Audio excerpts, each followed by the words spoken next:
Welcome back, everyone. This is Unit 5, Section 5.1, Rational Expressions and Rational Functions. So a rational function can be seen as f of x equal to p of x over q of x, or it could be m of x over n of x, t of x over w of x, depending on whichever variables are using. So p of x and q of x are polynomials. They're going to be polynomials, which means they at least have more than two terms separated by a plus or minus sign, and q of x cannot equal 0. So if they ask you to find the domain of a rational function, referring back to previous sections, you're going to set the denominator equal to 0 and solve. So you remember, you're going to set the denominator, not the numerator, the denominator. Step 2 is the domain is going to be the set of all real numbers, excluding, which means what you found, the values found in step 1. Step 3, you're going to write the domain in both interval notation and set builder notation. If you need to refresh that, you can go back to lessons 1.1, 1.2, 1.3, any of those lessons we've done before. Okay, example 1, we're given g of x equals 2 over x minus 3. So for part A, they want us just to evaluate the values. When you have g of 0, g of 2.9, g of 3, and g of 5, what does that mean? Remember that when they ask you to find the function of something, you're substituting in that value in for x. So we're writing 2 over 0 minus 3 because we're replacing x with 0. So we get negative 2/3, and we are finished on that one. Then it wants us to do g of 2.9. So we're going to do 2 over 2.9 minus 3, which gives us 2 over negative 0.1. So remember, it's a decimal point. So if we move the decimal place to the right one, we add a 0 on top. So we're going to get 20 on top, negative 1 on the bottom. So negative 20 is our answer. Then they want us to find g of 3. So we do 2 over 3 minus 3. We get 2 over 0. Remember from previous lessons, 0 is not allowed in the denominator. So this is known as undefined. Then we have g of 5. So we're going to do 2 over 5 minus 3 gives us 2 over 2, which results in 1. Now they want us to find by writing the domain of the function. So remember from the previous thing, it said step 1 is set the denominator equal to 0. So in our problem, we had 2 over x minus 3. X minus 3 is our denominator. So we're going to write x minus 3 equal to 0. So x cannot equal a 3. Remember, this is the value that x cannot be, because remember, we found that when you evaluated at g of 3, it ended up with as an undefined function. So we're going to write the domain in interval notation.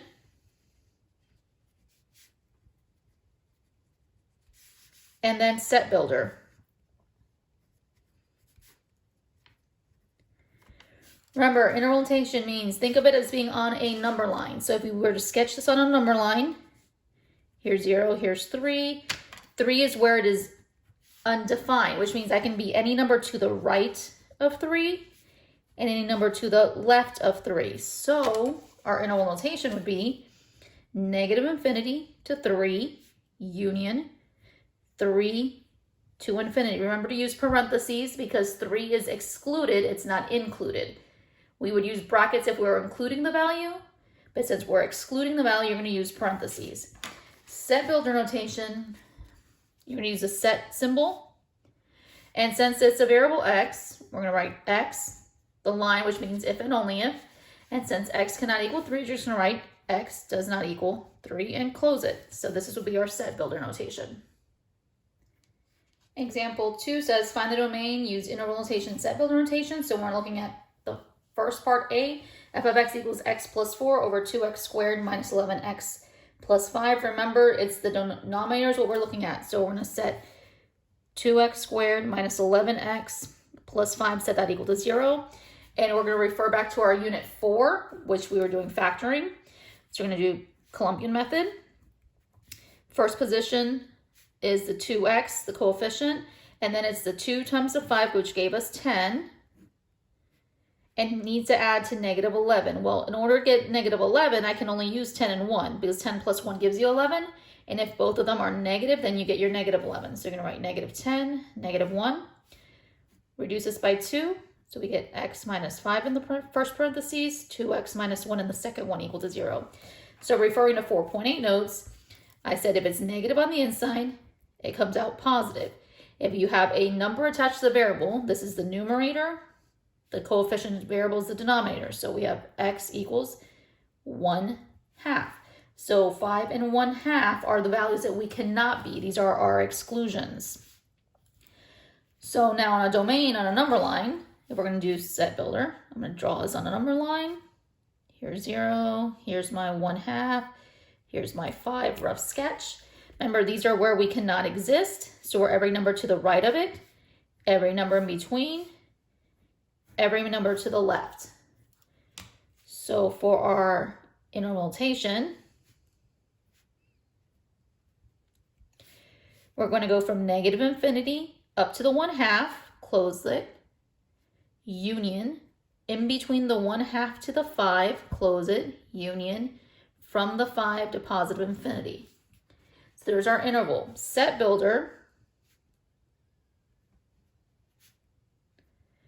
you're just going to use x if and only if x does not equal 1/2, comma, x does not equal 5, and close the set.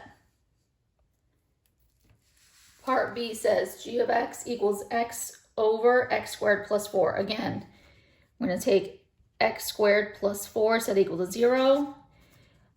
There are no numbers that multiply to 4 that add a 0 in the middle, but that's x squared plus 4.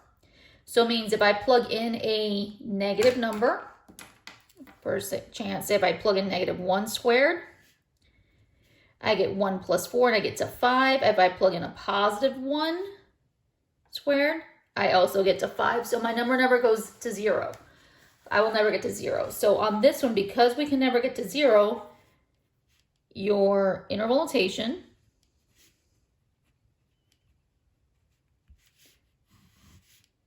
is going to be all reals, which we normally write as -infinity to +infinity. Set builder,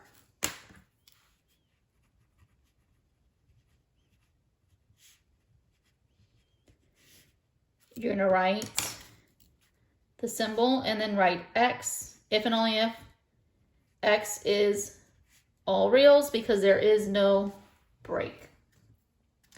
Now, when we look at c of x, c and b, they look the same. Only difference is one is positive on the bottom, one is negative. So the bottom one, all I did was change the sign. So instead of being x squared plus 4, it's now x squared minus 4.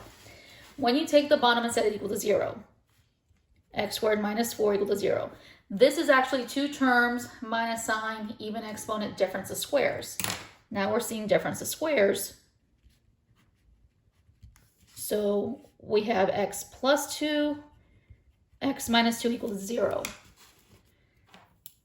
So x cannot be a -2, x cannot be a +2. So when we do interval notation, remember, here's my number line. Here's 0, here's -2, here's +2. -2 and +2 are where your breaks are. So you can be to the right of +2, in between the two numbers, and to the left of it. So our interval notation is going to be -infinity to -2, union, -2 to 2, union, 2 to infinity. And then our set builder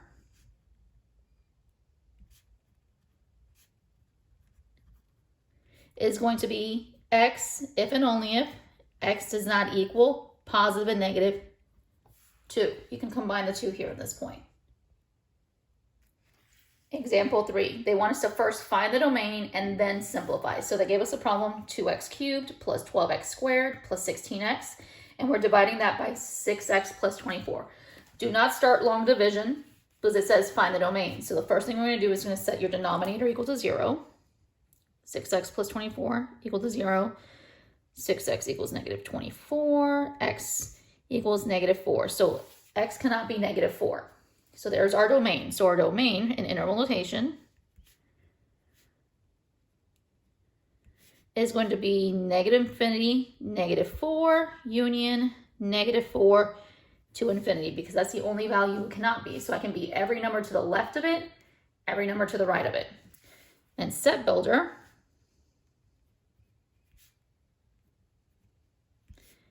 is x if and only if x does not equal -4. So that's part A. Part A said find the domain. Part B said simplify.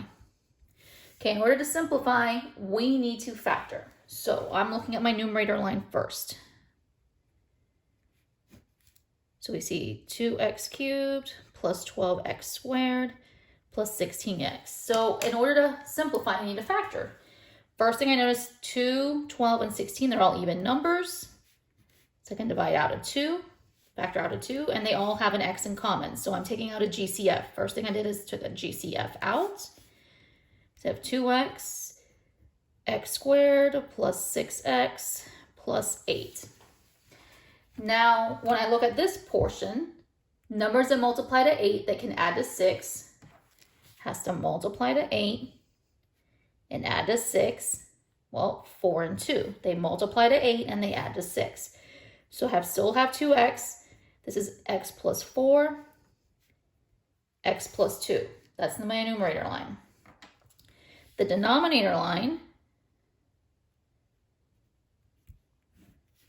said 6x plus 24. Well, I can take out a 6 out of both of them and become x plus 4. So now we're going to link our original problem together. So factored out, we have 2x times x plus 4, x plus 2. And the denominator line, we have 6 times x plus 4. When you're at this point, all you're going to do is cancel the like pieces. Well, x plus 4 cancels out with x plus 4. 2 goes into 6 3 times. So your final answer is going to be x times x plus 2 over 3. This is the simplified form of your problem. Example 4. Again, we're going to find the domain and then simplify. So first thing we're going to do is look at our denominator. So we have t squared plus 4t plus 4. Numbers that multiply to 4 that can add to 4. Well, that's 2 and 2. So positive 2, positive 2. So it means t cannot equal -2. It's a double root. There's two values of the same piece. So we know our domain in interval notation. -infinity to -2, union -2 to infinity, and then set builder.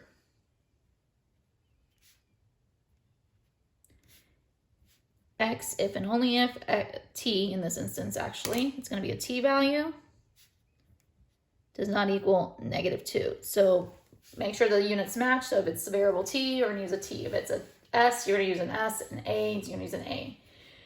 So we have our interval notation and domain set. Now we need to simplify. So again, part B, when we look at the numerator line, t cubed plus 8. Well, first thing I notice, power of 3, 2 terms, plus sign.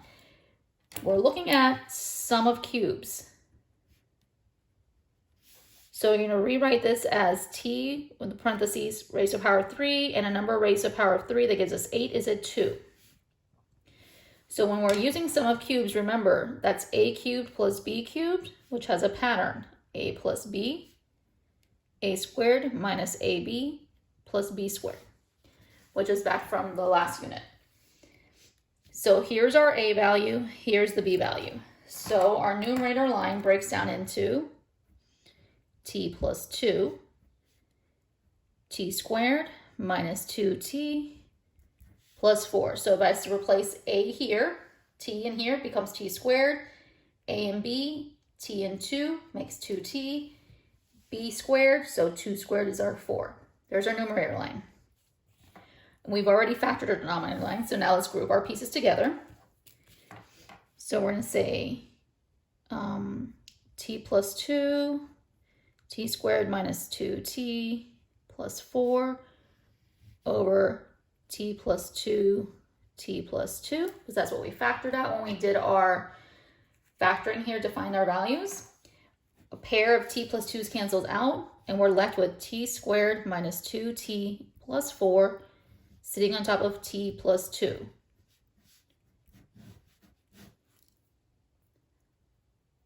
Sometimes when we factor, we have a format that comes out as a minus b over b minus a, and that's equivalent to -1. So I gave an example. So if you would see the parentheses x minus 3, the polynomial, divided by the flipped of it, 3 minus x, your answer is going to be -1 for that portion. So in example 5, they want us to find the domain and then simplify. So first thing, the domain. Remember, it is the denominator is what we're solving for. So we're going to have 25 minus x squared equal to 0. 25 can become 5 plus x, 5 minus x, because this is difference of squares, equal to 0. So we can be, x cannot equal a -5, x cannot equal a +5. So our domain in interval notation is -infinity to -5, parentheses, union, -5 to 5, parentheses, union, 5 to infinity. And then set builder,